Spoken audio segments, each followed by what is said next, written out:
everyone. Good morning and welcome to the FT Weekend Festival at the Kennedy Centre. My name is Janine Gibson. I'm the editor of FT Weekend. It is my pleasure and genuine joy to welcome you this year. We spent a lot of time this year worrying about whether the festival should go ahead, whether it should go ahead in this venue at the FT. We tend to break the news, not let the venue be the subject of the news. So we're especially glad to see you all here. Thank you for coming and supporting it. We've got a fantastic programme for you. A day full of bets on topics that have become important and significant and resonant. Perhaps no more than this morning's speaker, but we'll get to that in a second. I need to quickly thank some people. Our partners in today's festivities are Destination Canada. They've worked with us for several years and we're very happy to have them back with us again today.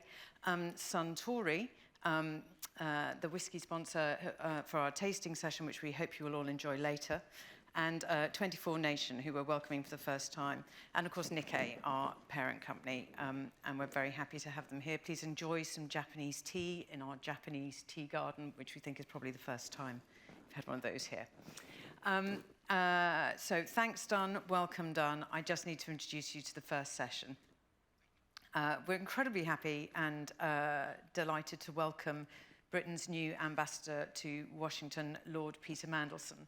He's one of the most experienced politicians in the UK, the former EU Trade Commissioner, mainly known in the UK as the Prince of Darkness, but I don't think that's spread here yet, but you can tell everyone, and maybe that will catch on. This week, to pretty much everybody's great surprise, he was standing in the Oval Office next to the President as they hailed a new trade deal between the UK and the US. So we look forward to hearing more about it as he is in conversation with the FT's Editor-in-Chief, Roula Khalaf. Please welcome them. Off you go.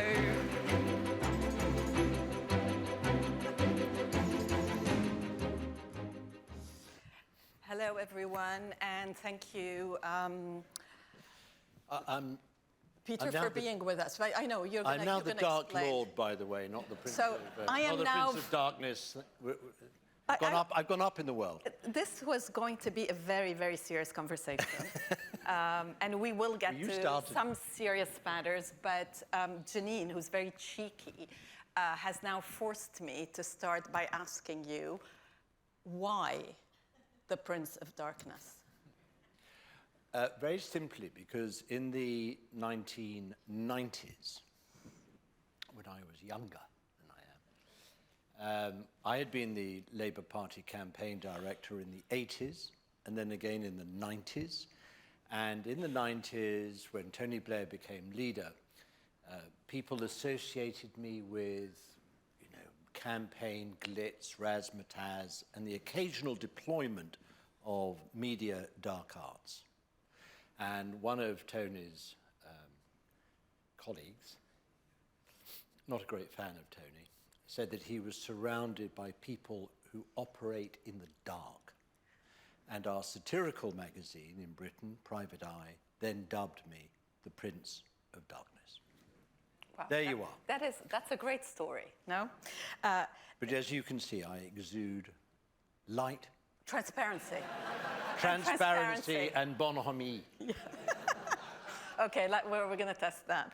So before you came to DC, you gave George Parker, my colleague at the FT, a long interview. I think he spent a lot of time with you. And one of the things you said was that your objective was to stay out of the limelight.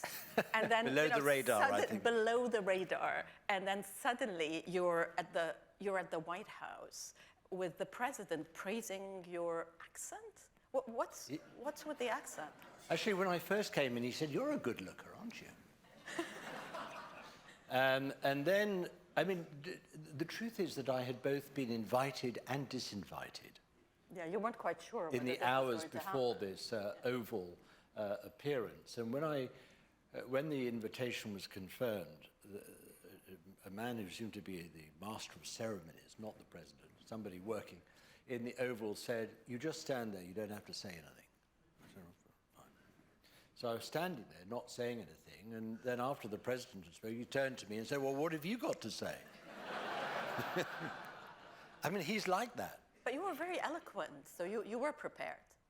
I wasn't prepared for that. No, I was prepared for what I thought would be media interviews afterwards.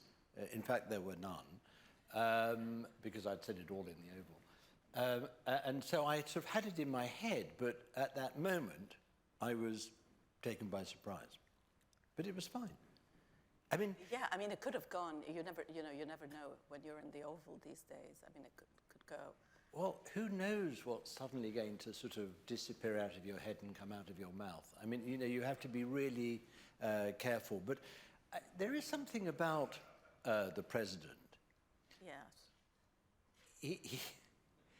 He's actually a rather gracious individual, and he's funny.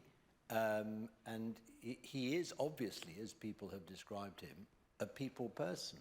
So he responds to personalities. Anyway, it was a great relief, I tell you, when I got out of there intact.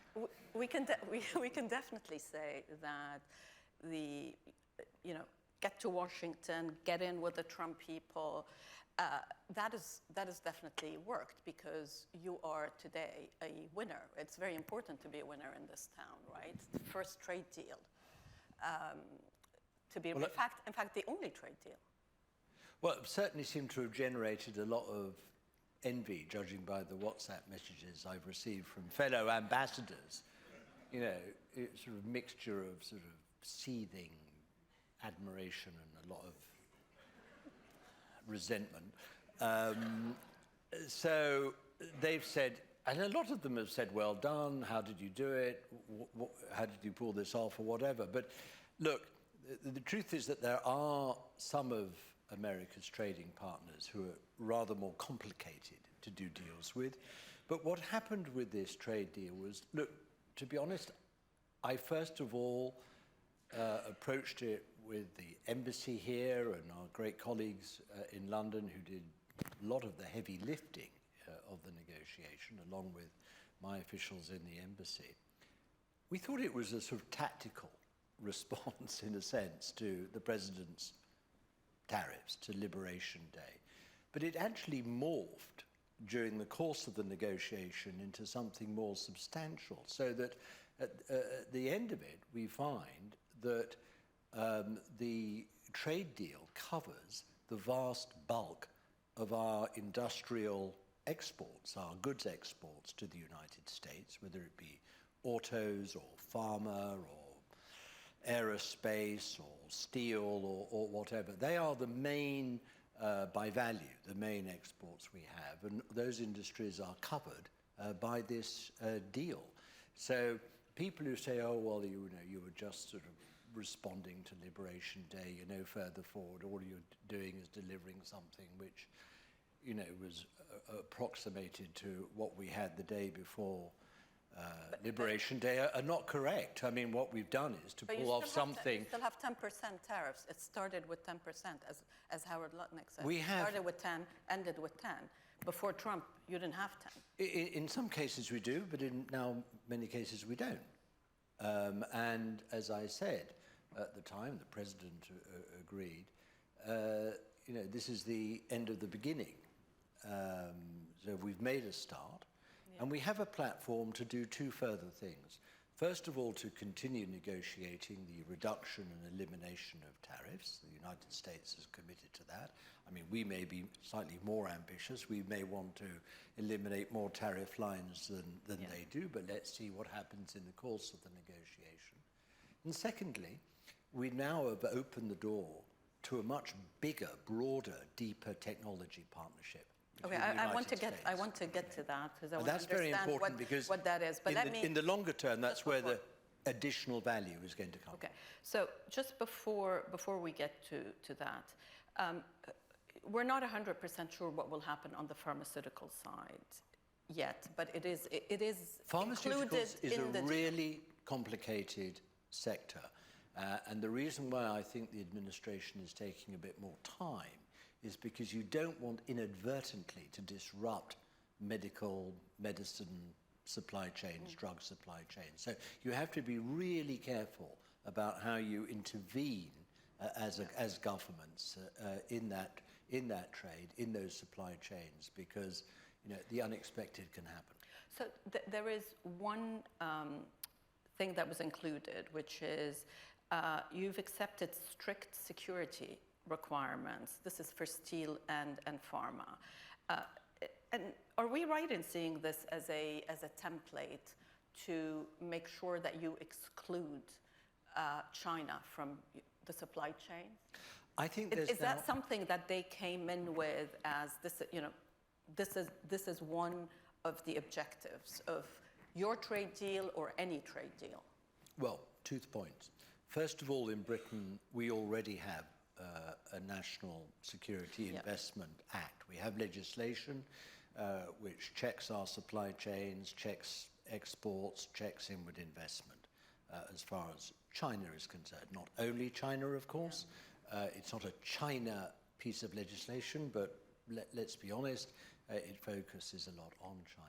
So we're already doing that. And what the deal acknowledges is that we have that legislation, economic security, supply chain investment legislation already in place. So that is not. So you don't see that as an additional requirement? I see. Because it is in there. The text. I see there will be greater scope for cooperation between the UK and the US, but on the basis, first of all, of our existing legislation, and secondly, importantly, these are sovereign decisions by the British government. We're not offering a veto to the US. Okay, well, that's important. But can I also make just a short addendum? All of us are more concerned now about supply chain resilience and security. We in the West, frankly, including Britain, have become overly exposed to and overly dependent on supply from China. China is now a country with whom we are all engaged in a strategic rivalry. It doesn't mean to say that we want to cut off relations with China or that we suddenly want to turn China into some sort of enemy or whatever, but we have to be realistic about it. We are competing with China. In some respects, China, not least, for example, in the support they're giving to Putin and Russia and Ukraine, has become a bit of an adversary to us. So we have to be realistic about this, I'm afraid. And whilst... would you say your views of China have changed? Yes, they have. Yeah. Yes, they have.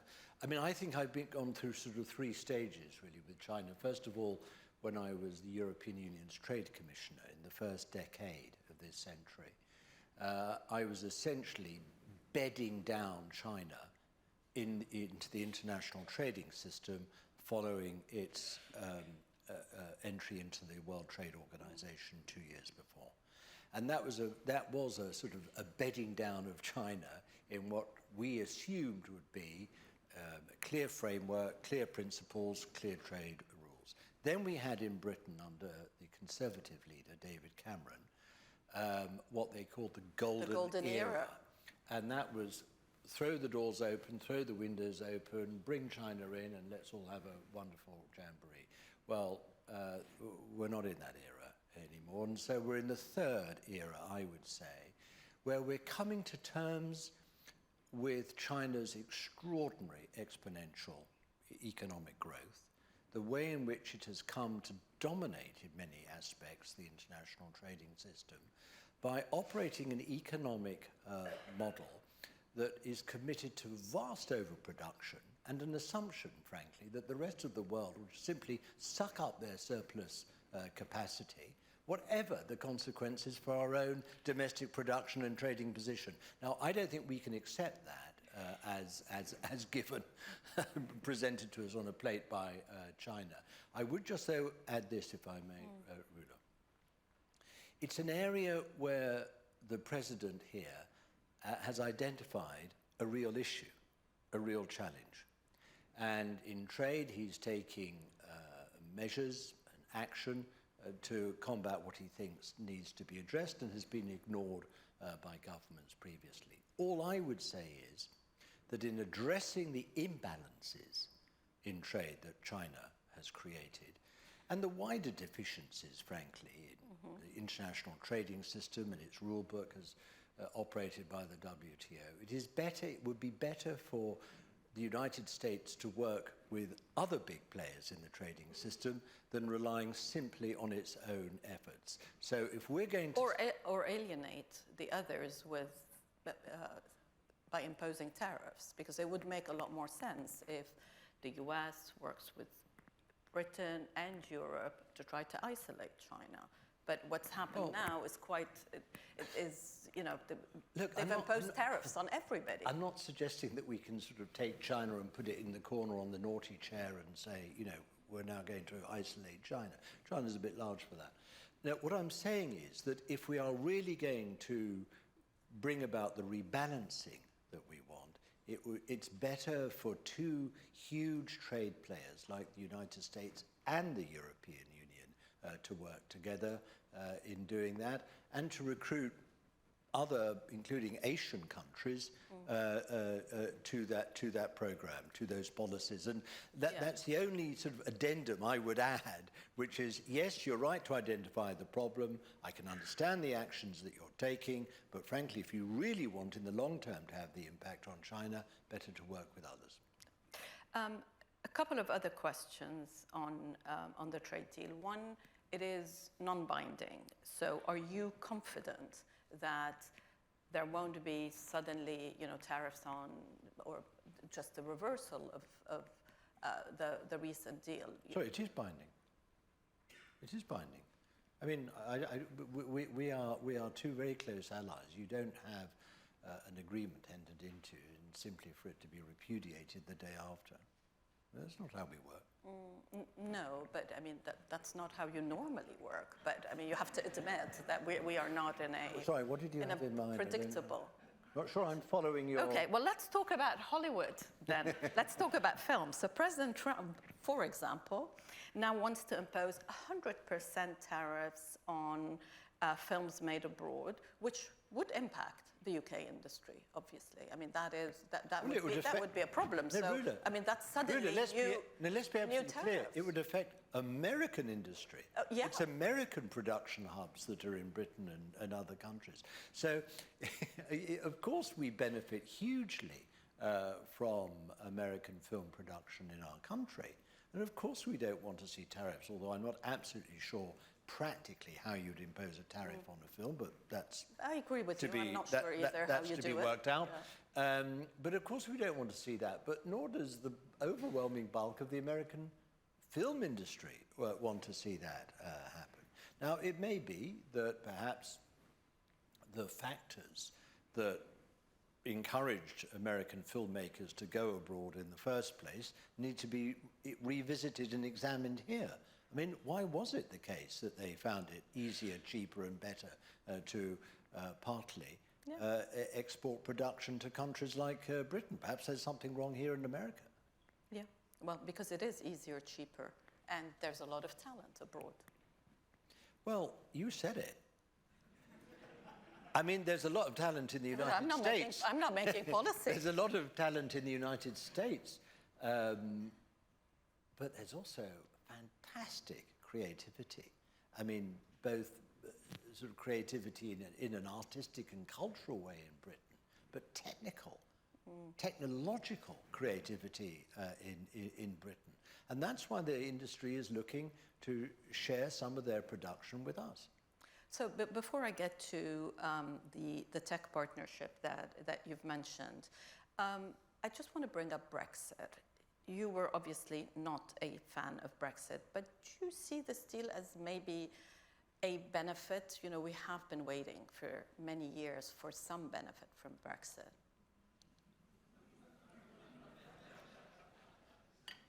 Nice water. You still have to answer the question.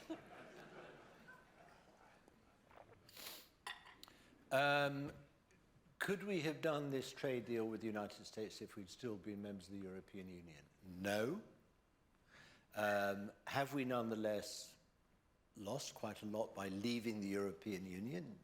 Yes. Do we now need to repair some of what we've lost in the European Union through the negotiation and the reset that the British government is currently negotiating with the European Union? The answer is yes. The truth is, Roula, that we left the European Union on the basis of a terrible deal. I have to say the European Union was pretty unfair to us, pretty beastly, but then it was an ugly divorce, and we had a government at the time and a prime minister who didn't know one end of a negotiation from the other. I mean, it was just woeful, baleful. But we have a chance to improve it now. We do have look, that Brexit deal left a lot to be desired. It left a lot of loose ends and a lot of unfinished business. And what the reset is doing is simply trying to repair or improve or finish the negotiation that Boris Johnson embarked on in the first place, rather suboptimally. You said that a lot of your colleagues were calling you to see, you know, how you did it, what can they learn from it. The UK didn't really have a trade imbalance with the US. So in a way, a problem was created which you had to then fix, but others do. So are there any learnings for your colleagues here? Well, I'm afraid they've got to be really creative.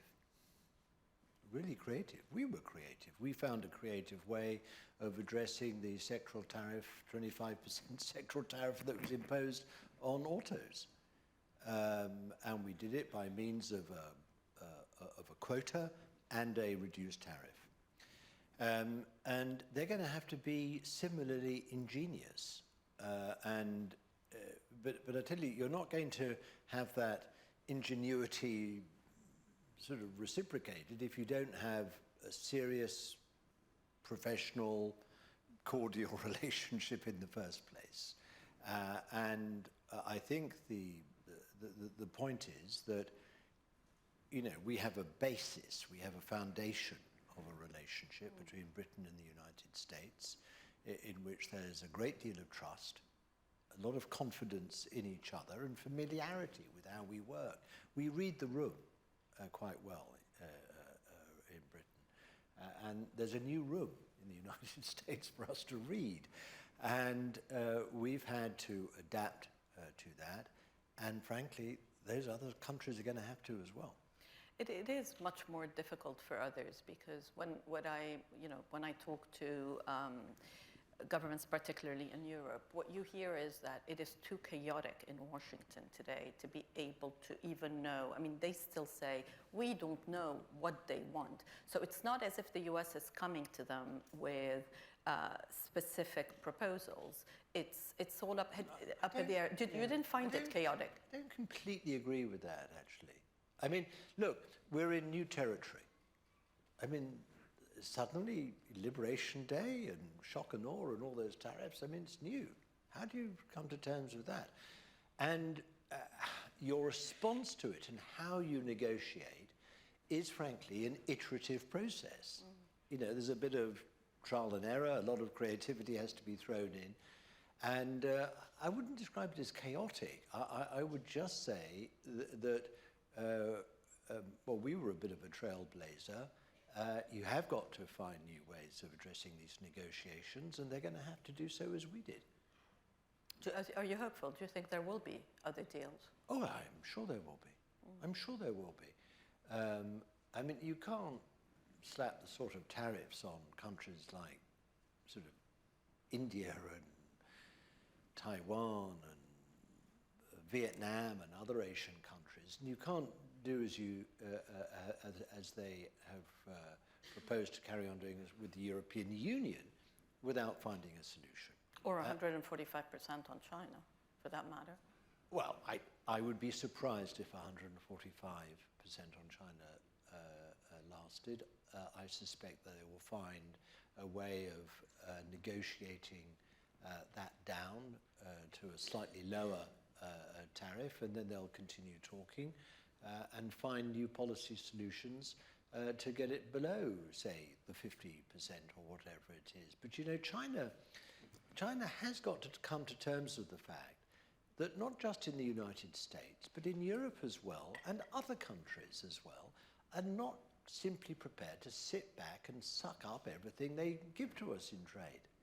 You know, they've got to make an adjustment and reflect a little bit more on how they've got into a situation where, frankly, yes, there are a lot of people who trade vast amounts with China, but they do so slightly resentfully, and they don't like the imbalance that has been created by China's economic model. What would you be advising them now? China? Yeah, I mean, you do have very good relations with some. Well, I was more a previous era. Yeah. I was more a President Xi era. And But what is the best way for China today to reach some kind of an understanding with the US? Because they seem to be tempted to wait until there's really economic pain in the US. I had so many discussions with Chinese leaders, and I said, you know, you're building up something which is going to burst. I'm telling you, I know my people in Europe, we're going to take it and go along with this, but if you don't do more to open up your economy, if you don't do more to rebalance trade, if you don't create opportunities in China for us in Europe, if you don't create the chance for us to benefit more from China's growth, there's going to be a backlash. And I use the term backlash again and again and again. The General Secretary of the Communist Party, Premier Wen Jiabao, the Commerce Minister, I spoke to them all, the International Department, I said, there is going to be a backlash. This was in the first decade of this century. Xi Jinping then comes along, takes over from the previous leaders, most of whom were operating in a frame of thinking that Deng Xiaoping had sort of embarked on at the end of the 70s and the early 80s, which was, in a sense, what China was doing was, yes, taking huge advantage of the international trading system, but they were also prepared, I thought then, to exercise a bit more responsibility, to understand the needs and demands of the rest of the world with whom they were in an economic and trade partnership. They were, in a sense, navigating their way as new and emerging partners in that international system. What I think happened when Xi Jinping took over was that they sort of decided, well, actually, we don't have to accept their rules. We don't have to accept their system. We're not junior partners to the United States and the West.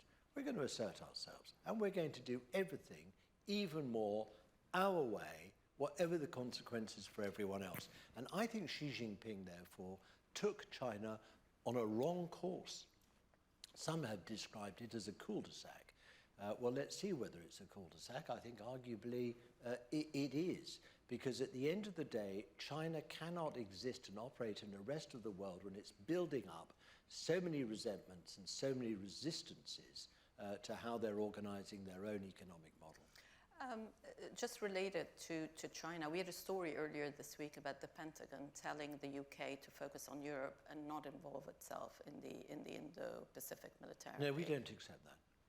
You don't accept that? No, we have a responsibility, a global responsibility as a country. That's why we're partners with the United States and Australia in the AUKUS, military alliance, which is not just a security alliance, it also has huge technological potential for us to act as partners. Now, I don't think you can divide the world into, that's the Indo-Pacific theatre, this is the Euro-Atlantic theatre. Well, the one doesn't impinge on the other, therefore we can keep into this compartment, you can go into that compartment. The world is not as simple as that. As you've seen, by the way, in Europe, where who's there helping the Russians? China, North Korea, Iran. You know, so can you compartmentalize Europe and say we don't care about the Chinese and the North Koreans and the Iranians? Absolutely not.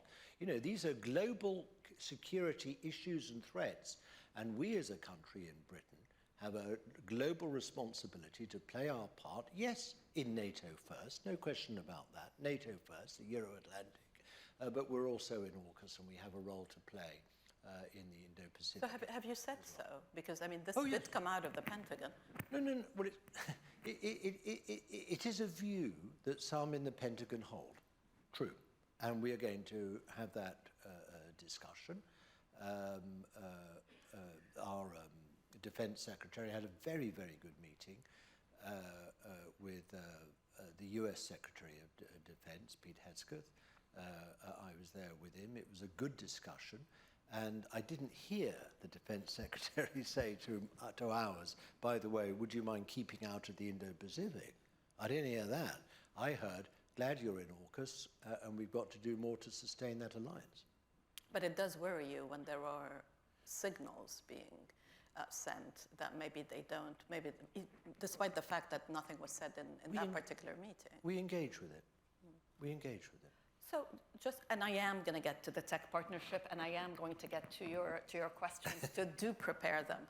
But speaking of security, one of the other things that you had said in that FT piece was that it seems one so of long your, ago, that FT oh, piece. it's just a few months ago. Seems like years ago.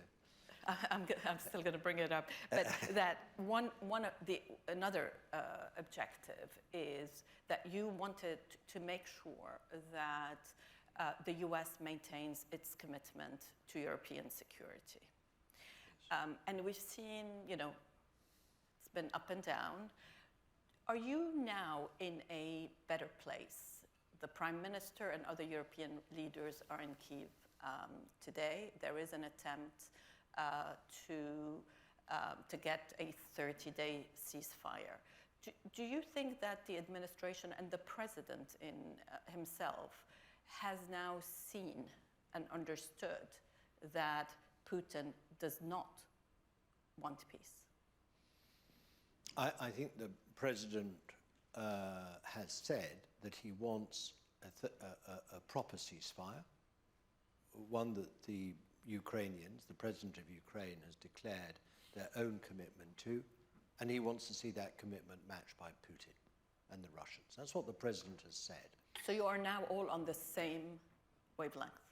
Yes, and it's significant that in Kyiv today, the British Prime Minister, Keir Starmer, the French President, Macron, the German Chancellor, Merz, and the Polish Prime Minister, Tusk, are all there demonstrating their absolute commitment to and solidarity with the Ukrainian people. We saw Putin yesterday strutting around Red Square with all those Xi Jinping and those other people supporting them. Couldn't give a fig, frankly, for peace in the world and how we need to manage things globally. They're out for themselves. Well, our people were in Kyiv today, not out for themselves, but out for the Ukrainians, out for peace in Europe, and out for the good of the rest of the world. And it's not only that they were there in Kyiv, but who called in to join their discussions? The President of the United States. But we do know that the President of the United States also wants a good relationship with Russia. He wants... And he always says he likes Putin, he gets Putin, he understands Putin. He wants Russia to terminate its invasion of a European country. That's what he wants, and he's right to want it. And we are completely supportive of his efforts to bring this to an end through negotiation. We're completely supportive of his attempts to persuade Putin that he's got to step up, stop this war, and properly bring peace and respect the sovereignty and the democracy and the freedom of another European country. We welcome what the President has said on that, and we are also committed as European countries, as well as some outside Europe, to create a coalition of the willing, a reassurance force to protect, do our part in protecting Ukraine in the future, and that is something the President has also said he is supportive of. So we are, okay, we may not agree with every sort of dot and comma of every tactical move or statement, but broadly speaking, we're on the same page. That's interesting. It's, you know, I'm not so sure, but I'm going to take your word for it. I'm going to take your word for it. You would know. What about that tech partnership? Yes, it's going to be What great. is that tech partnership? It's going to be a brilliant tech partnership. Yes. Does that mean that a lot more contracts for Palantir, for example, in the UK, because they now have the NHS contract? Let me take a step back, okay?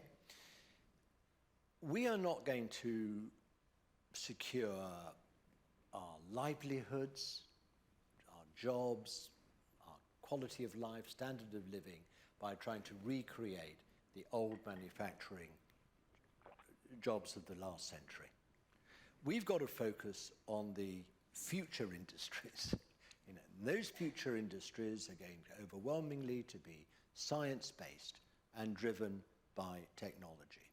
Artificial intelligence offers us the key to accelerating scientific and technological advance in so many other sectors, whether it be nuclear fusion or quantum computing or engineering biology or life sciences or what we want to do in space. And AI needs, in Britain as well as other European countries, to be rolled out with good foundations, proper infrastructure. We need data centers, and we also need, by the way, proper power supplies for those data centers. We need skills, we need talent, and that is best achieved in cooperation or collaboration with American technology companies than trying in Europe and in Britain to sort of reinvent everything for ourselves, to sort of make up, frankly, the ground that the United States companies have advanced across. It's much easier, better, and cheaper for us to incorporate American technology and then to sort of apply it and let it provide the basis for new businesses, new industries in our own countries based on that collaboration. That's my idea, simply. Now, what does that mean in practice? Does it mean that we don't regulate the companies and we distinguish ourselves of course you regulate them, but you regulate them in a pro-innovation, pro-growth sort of way, not to smother and suffocate them and stop them from operating, which I'm afraid is what some sort of European instincts sometimes lead to. Anyway, we're not. In that sense, Britain is competing as not EU. I mean, we have not adopted. Another benefit of Brexit. Look at that. Will you stop this? Look, I was in Brussels before Christmas, and I was talking to a very senior member of the European Commission. And I said, how do you see things economically? He said, well, we're lacking competitiveness in Europe, and our productivity growth is sort of near zero. And we're facing big challenges. I said, right, how are you going to address those challenges? He said, well, we've got to look again at a lot of the regulation. Yeah. So that's interesting. And I said, we, for example, haven't adopted the EU law relating to artificial intelligence. How's it going for you? Not well, he said. I thought that was interesting. What about your gold standard flagship GDPR, data regulation, privacy, etc.? Yeah, he said, that's killing too many businesses in Europe. I said, really? That's very interesting. He said, yes, we've got to change that. I said, what about that other law that's coming down the track, so it's going to be operating in 2 years' time, the sustainability compliance legislation? He said, yeah, that didn't... it's not really satisfactory, that. I said, well, why didn't you see that before you turned it into law? He said, well, we did. I said, well, why didn't you do anything about it? He said, we realized too late. I mean, this is really not good enough. No, that is a real problem right now. This is really not good enough. Yeah. And we in Britain are not going to make these mistakes. We're not going to, of course we're going to regulate in the public interest. And of course it's not a free-for-all. And technology and other companies know that only too well. But we're not going to make clumsy mistakes as... But give me an example of what you're expecting.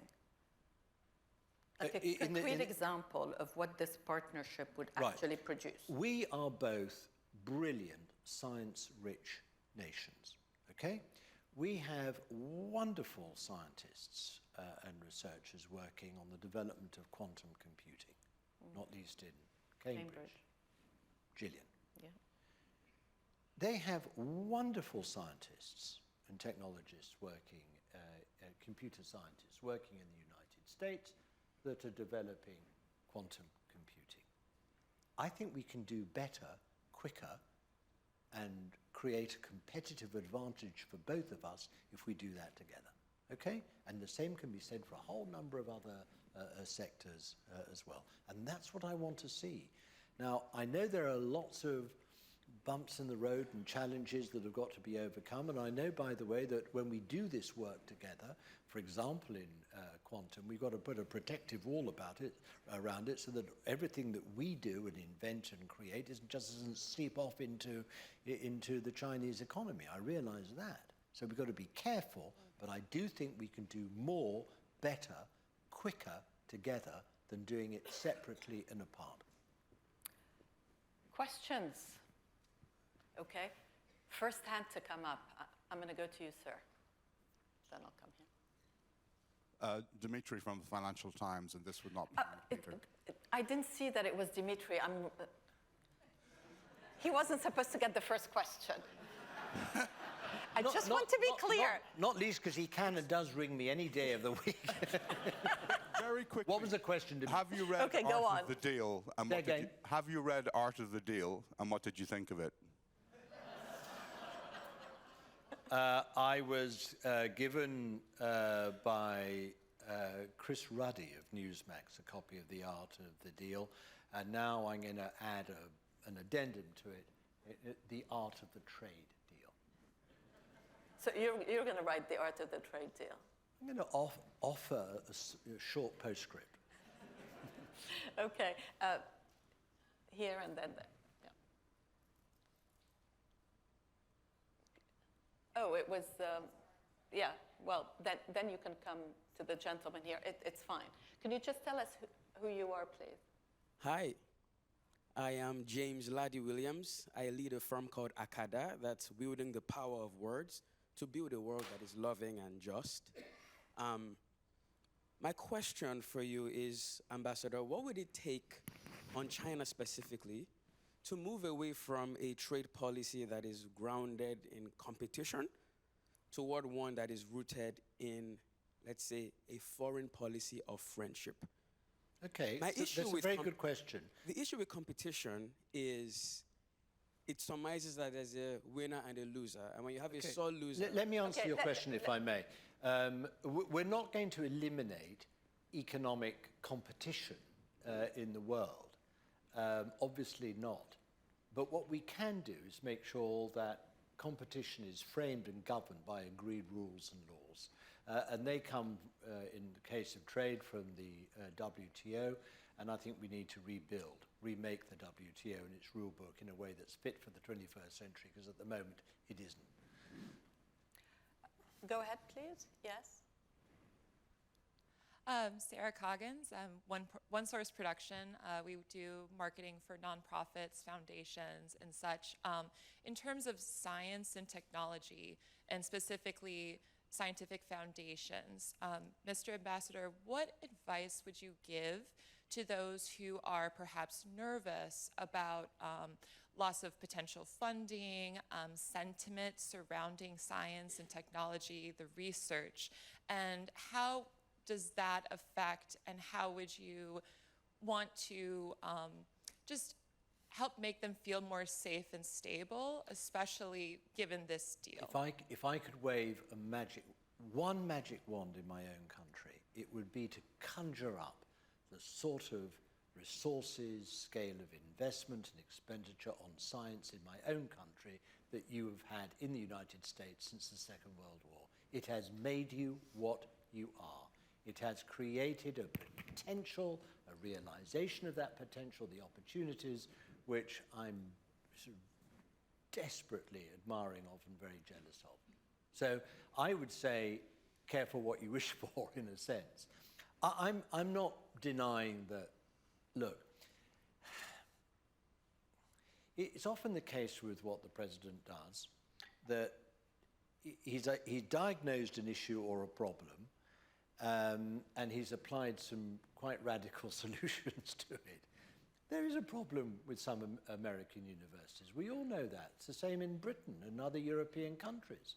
You know, that woke cancel culture went too far. It went too far. These are essential liberal institutions, yes, but, you know, stifling debate and cancelling people because they're saying something you disagree with and all the other sort of woke ideological stuff that has spread. Look, you've got to deal with that, but without throwing the baby out with the bathwater. And the baby is that wonderful science expenditure and research capability that American universities have. Don't damage it. Don't damage it would be my advice. Over here, please. Hi. Mac Brand, Bellwether Food Group. We do branding and strategy work for chain restaurants, retailers, and food and beverage companies. Mr. Ambassador, if we were to meet here 1 year from today, and you were really happy with what you'd accomplished with President Trump or the American officials, how would that conversation go? In trade or generally? Trade. Well, trade, I would like an even bigger, higher performing trade liberalization agreement than the one we have, and I'd like to put together that technology partnership which we are foreseeing.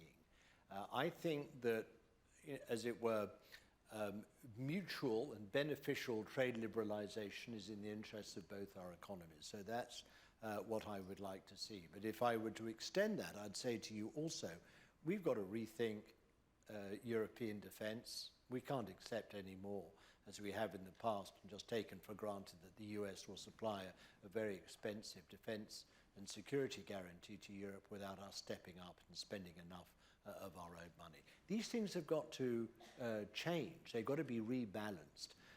And I just say again, you know, some people may find some of the president's language a bit harsh, but there's a kernel of truth in a lot of what he is saying, and that goes for European defense spending as well.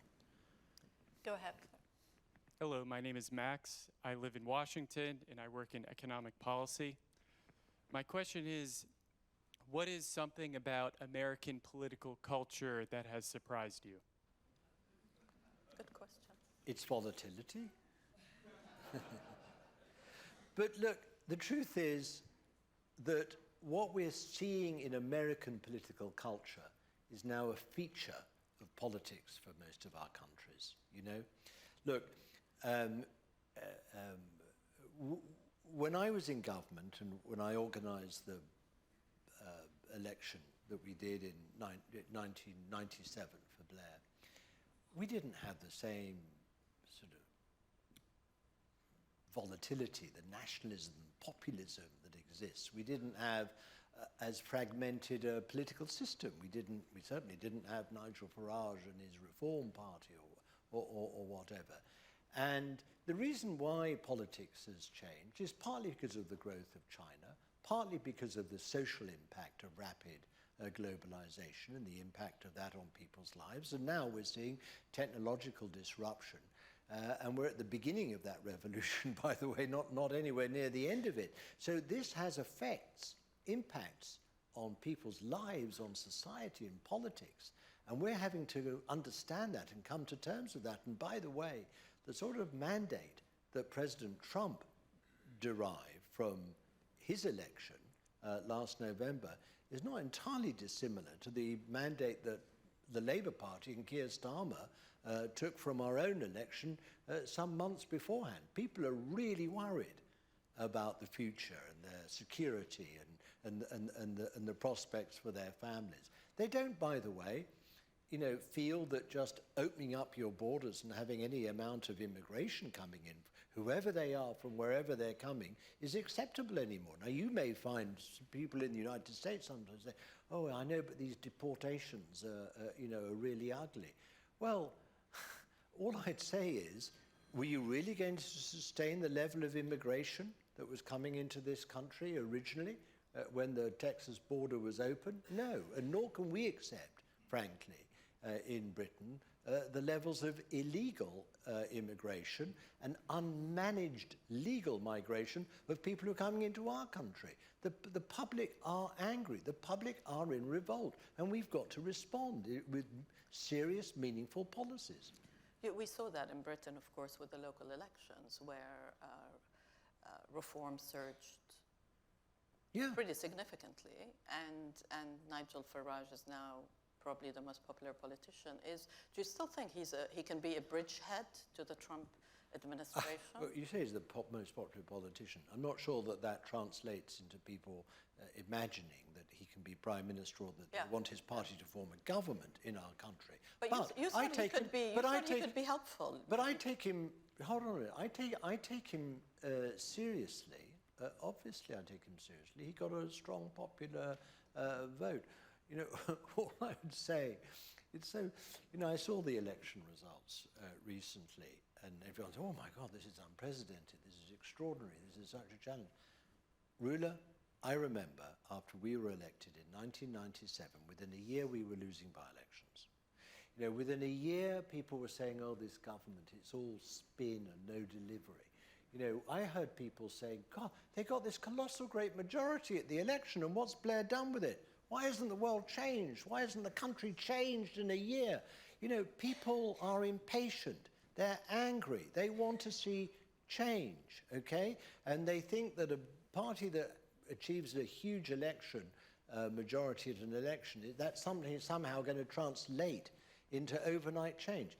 Okay, people are right to be angry, they're right to be impatient, but governments have got to take their time to do things properly, methodically, systematically, so that change lasts and isn't some sort of a spray paint job.